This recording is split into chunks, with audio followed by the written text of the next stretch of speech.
Dahil Biyernes ngayon, magluto tayo ng ganito guys. Ayan ang sahog ko, alugbati.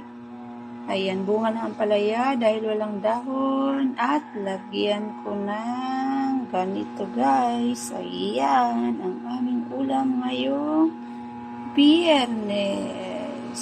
Magluluto tayo ng ganito.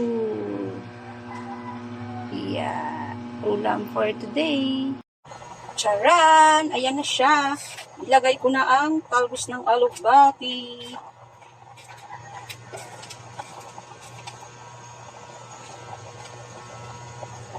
At ito, mamaya-maya na pag patayin ko na yung apoy. Ayan na siya. Oh. Nangangoy na. Bango?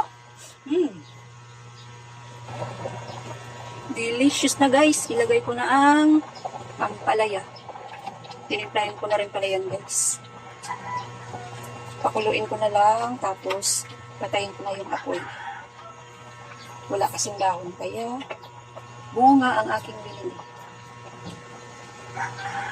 Yan na siya.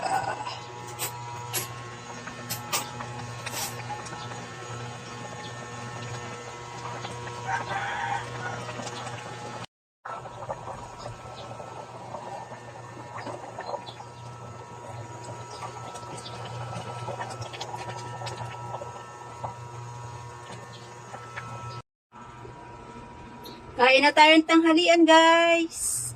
Luto na ang ating ulam at meron tayong dessert. Kain po. Kain na rin kayo guys ng tanghalian. Thank you po sa food, Papa Jesus.